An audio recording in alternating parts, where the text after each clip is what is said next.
لله وحده والصلاة والسلام على من لا نبي بعده أما بعد فأعوذ بالله من الشيطان الرجيم بسم الله الرحمن الرحيم قال الله تبارك وتعالى والسارق والسارقة فاقطعوا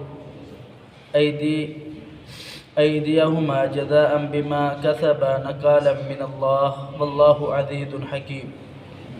فمن تاب من بعد ظلمه وأصلح فإن الله يتوب عليه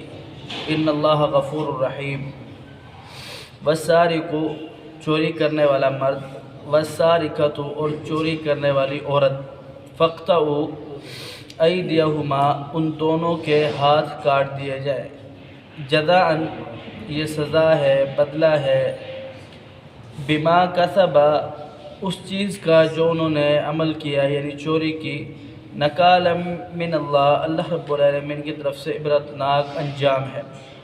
واللہ عزیز حکیم اللہ رب العالمین خوب غالب حکمت والا ہے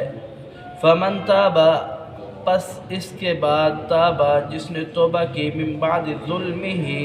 اس گناہ کے بعد واصلح اور اپنی اصلاح کی فإن اللہ یقیناً اللہ رب العالمین ہمیشہ سے یتوب علیہ توبہ کو قبول کرنے والا ہے ان اللہ غفور رحیم اللہ رب العالمین بخشنے والا ہے رحم کرنے والا ہے اس آیات مبارکہ میں اللہ رب العالمین نے چور جو ہے اس کی حد کو بیان فرمایا ہے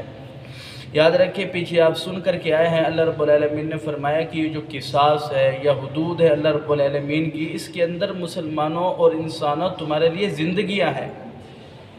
اس کی بات یہ ہے کہ اگر چور چوری کرتا ہے اس کا ہاتھ کاٹ دیا جاتا ہے تو پورے لوگوں کو اس بات کا علم ہو جائے گا کہ چوری جو کریں گے تو پھر ہاتھ کٹے گا پھر اس جرم سے لوگ بعد آ جائیں گے اور ہاتھ بھی سب کے سامنے کاٹا جائے جناب ابی ہریرہ رضی اللہ تعالیٰ عنہ فرماتے ہیں کہ رسول اکرم صلی اللہ علیہ وسلم نے فرمایا جب چور چوری کرے چوری کرنے کے بعد اس کے ہاتھ کو کاٹ کر کے داغ دیا جائے داغنے کا مطلب یہ ہے کہ تیل جو ہوتا ہے یا آئل چربی اسے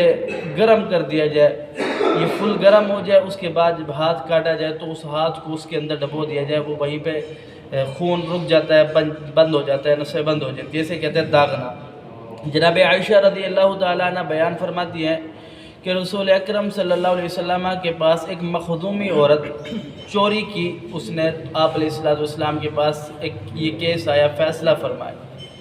جب پیارے حبیب پیغمبر علیہ السلام کے پاس بات آ گئی تو آپ علیہ السلام نے فیصلہ کرنا تھا فیصلہ یہی تھا سب کو پتہ تھا کہ چور کا ہاتھ کاٹا جاتا ہے اور یہ صرف اسلام میں نہیں زمانہ جاہلیت سے یہ چلا آ رہا ہے جب چور چوری کرتا تھا تو زمانہ جاہلیت کے اندر بھی اس کا ہاتھ کاٹا جاتا تھا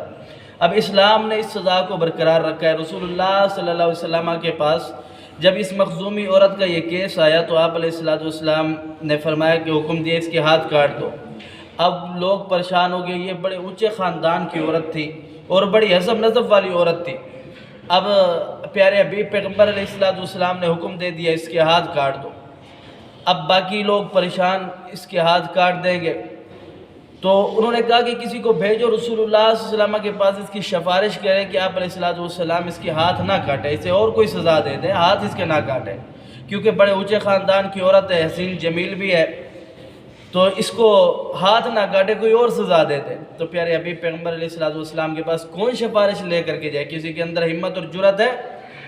پیارے حبیب پیغمبر علیہ السلام کا روب اور دبدبہ اتنا تھا کہ پیارے حبیب پیغمبر علیہ السلام نے ایک دن نماز پڑھائی نماز کے اندر 5 رکعتیں پڑھا دی تو کسی صحابی کے اندر یہ جرأت نہیں تھی کہ وہ پیارے حبیب پیغمبر علیہ السلام سے یہ پوچھتا کہ میرے آقا آپ نے 5 رکعتیں پڑھائی کہ نماز کے اندر اضافہ ہو گیا یا کمی ہوگی یا آپ بھول گئے یہ بعد میں کئی دیر بعد جناب ابوبکر صدیق رضی اللہ تعالیٰ عنہ جا کر پوچھا آپ علیہ السلام نے درخت کے ساتھ ٹیک لگائے ہوتے اللہ کے رسول کیا نماز کے اندر اضافہ ہو گیا آپ نے فرمایا کیسے فرمایا کہ آپ نے زیادہ نماز پڑھی ہے تو پیارے بھی پیغمبر علیہ السلام کے پاس کون جائے فرمایا کہ جناب اسامہ بن زید آپ علیہ السلام نے انہیں منہ بولا بیٹا بنایا تھا تو اسامہ بن زید کو بھیجا گیا کہ جاؤ ان کے پاس پیارے حبیب پیغمبر علیہ السلام آپ کے ساتھ بڑی محبت ہے آپ کی بات کبھی نہیں ٹالتے آپ جائیے سفارش کیجیے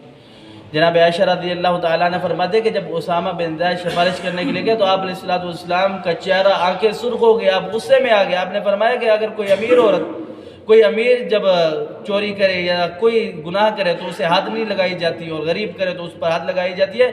یہ پہلے جو امتیں تھیں انہوں نے یہ کام کیا تھا، اس وجہ سے وہ تباہ و برباد ہوگی، ہلاک ہوگی۔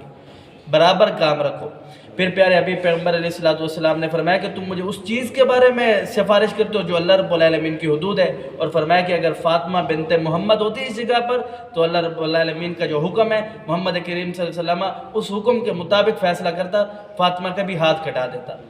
تو پیارے حبیب پیغمبر علیہ الصلوۃ والسلام کی جو یہ تعلیمات ہے، یہ حدود اللہ ہے، اس کے اندر اللہ رب العالمین نے فرمایا کہ اس کے اندر انسانوں کی زندگی ہے۔ اب آگے رب تعالیٰ فرماتے ہیں الم تعلم ان اللہ لہ ملک السماوات والارض، کیا آپ نہیں جانتے یہ زمین و آسمان کس کے لیے ہے؟ اللہ رب العالمین کے لیے ہے۔ یعذب من یشاء ویغفر لمن یشاء، جسے چاہے وہ سزا دے، جسے چاہے بخش دے۔ واللہ علی کل شیء قدیر، وہ ہر چیز پر قدرت رکھنے والا ہے، قادر ہے، قدیر ہے، غفور ہے، رحیم ہے۔ اس آیات میں اللہ رب العالمین نے فرمایا کہ اگر کوئی شخص گناہ کرے، اس گناہ کی اس کو حد لگا، اس کا فائدہ یہ ہوگا کہ اس گناہ سے لوگ دوسرے بعد آ جائیں گے۔ اللہ سمجھنے عمل کی توفیق دے۔ قل قولی ھذا استغفر اللہ لی ولکم ولسائر المسلمین۔